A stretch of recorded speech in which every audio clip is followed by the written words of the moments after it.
नमस्कार दोस्तों, सभी लोगों का स्वागत है आपके अपने चैनल एकल शक्ति के ऊपर। जिस प्रकार से हमारा न्यूमरोलॉजी का क्लास का सेशन स्टार्ट हो चुका है, एक अलग से आपको रेगुलरली एक के बाद एक चीज़ें नई सीखने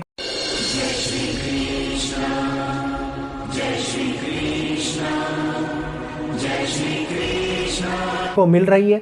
सबसे पहले हमने मूलांक निकालना सिखाया, उसके बाद हमने भाग्यांक निकालना सिखाया, उसके बाद में हमने बताया कौन सा नंबर किस ग्रह को रिलेट करता है। प्लीज़ 1 से लेकर 9 नंबर तक सभी ग्रहों की स्थितियों को, ग्रहों के नंबर को याद कर लीजिएगा, क्योंकि ये महत्वपूर्ण कुछ गणनाएं, कुछ चीज़ें होती है जो हम लोगों को याद कर लेनी, स्मरण कर लेनी चाहिए, जिनके कारण होने वाले बदलाव हम लोगों को आगे आने वाले जीवन के ऊपर दिखाई देते हैं और उसकी कैलकुलेशन करने में हम लोगों को कठिनाइयां बिल्कुल भी नहीं होती।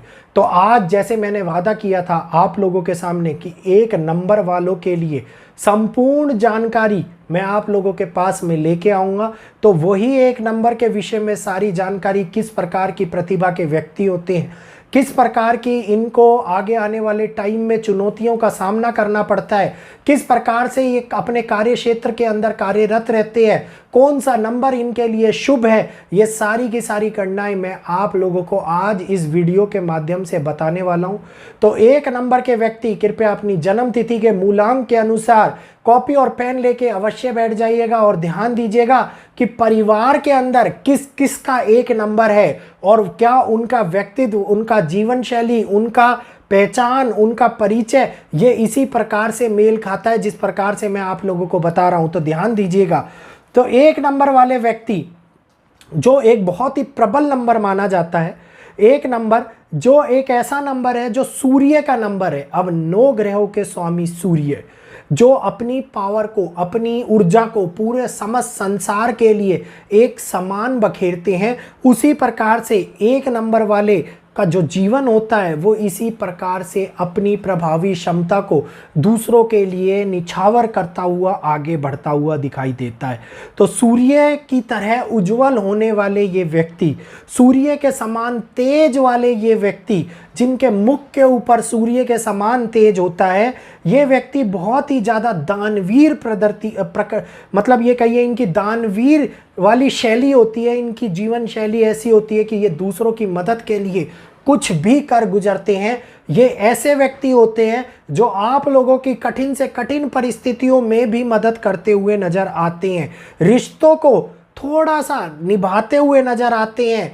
कुछ इस प्रकार के ये व्यक्ति होते हैं जो कभी भी धोखा नहीं देते। समाज में अगर किसी व्यक्ति के साथ चलने का वादा किया है तो उस व्यक्ति को कभी भी पीछे नहीं छोड़ते, उस व्यक्ति को लेकर के हमेशा अपने साथ चलते हैं। और ये व्यक्ति, इनके अंदर अच्छाइयों के साथ साथ कुछ नेगेटिव और पॉजिटिव दोनों ही बातें होती हैं। तो नेगेटिव बातें, ये थोड़े से एरोगेंट टाइप के होते हैं, ये थोड़े से ईगो वाले, अहंकारी, स्वाभिमानी टाइप के होते हैं। और ये किसी भी कार्य को करते हैं तो उसको जताते अवश्य हैं कि मैंने तुम लोगों के लिए ये कार्य किया है, इस कार्य को मैंने अंजाम दिया है, मैं ये कर रहा हूँ, करेंगे लेकिन बोलेंगे। और इसके साथ साथ ये व्यक्ति जो निचले स्तर के लोग होते हैं उनकी मदद के लिए हमेशा तैयार रहते हैं। ये व्यक्ति उच्च पदाधिकारी भी होते हैं। सरकारी नौकरी मिलने में भी सूर्य का बहुत बड़ा योगदान वैदिक एस्ट्रोलॉजी की हिसाब से रहता है। जिसकी कुंडली के अंदर सूर्य प्रबल होता है वो ही उतनी उच्च श्रेणी की सरकारी नौकरी को प्राप्त करता है और उच्च पद के ऊपर बैठ के पावर के साथ में, जैसे IAS, IPS, बड़े उच्च पुलिस अधिकारी, बड़े आर्मी ऑफिसर्स, ये उस प्रकार से बैठ करके बहुत ज़्यादा पावरफुल स्थिति से लोगों को संभालता है कि ये व्यक्ति कभी भी प्राइवेट जॉब करने के लिए सक्षम नहीं होते, क्योंकि सूर्य कभी भी दबता नहीं है। और इस प्रकार के ईगो एरेगेंसी वाले व्यक्ति कभी भी किसी को भी अपना बॉस ढंग से नहीं मान पाते, उनके नीचे काम करने में इनको समस्याएं उत्पन्न होती हैं। और 1 नंबर वाले व्यक्ति हमेशा ये कहिए कि सबसे ज़्यादा आगे बढ़ कर के ये अपने आप को प्रूफ करते हुए दिखाई देते हुए नज़र आते हैं। सबसे पावरफुल नंबर की श्रेणी में आने वाला 1 नंबर, बड़ी बड़ी हस्तियों की जन्म तिथि के अंदर भी यही नंबर पाया जाता है। और ये लोग हमेशा दान करने के लिए तैयार होने वाले व्यक्ति, दूसरों की मदद करने के लिए तैयार होने वाले व्यक्ति, अपने व्यक्तित्व की पहचान को दिखाने वाले ये व्यक्ति, और ख़ास तौर पे ये वो व्यक्ति होते हैं जो कि चीज़ों को, बदलाव को हमारे सामने ला करके एक नए रूप में प्रदर्शित करते हैं। मतलब दुनिया में बदलाव लाने वाले भी यही व्यक्ति होते हैं, बदलाव का कारक बनने वाले भी एक नंबर वाले ही व्यक्ति होते हैं।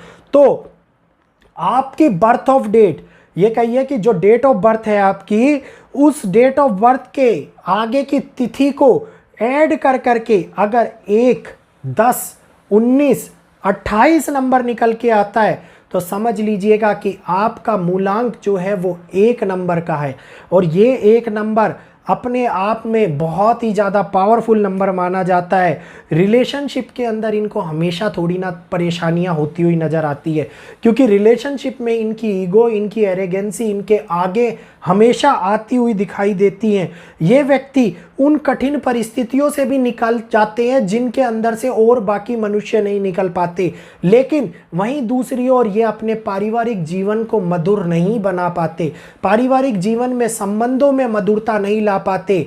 लव स्थिति, ये कहिए कि प्रेम संबंधों में, मैरिज के संबंधों में इनको बहुत बड़ी चोट और बहुत बड़ी हानि पहुंचती है, क्योंकि इन्हीं का ही व्यक्तित्व इनके आगे परेशानियों को लेकर के आता है।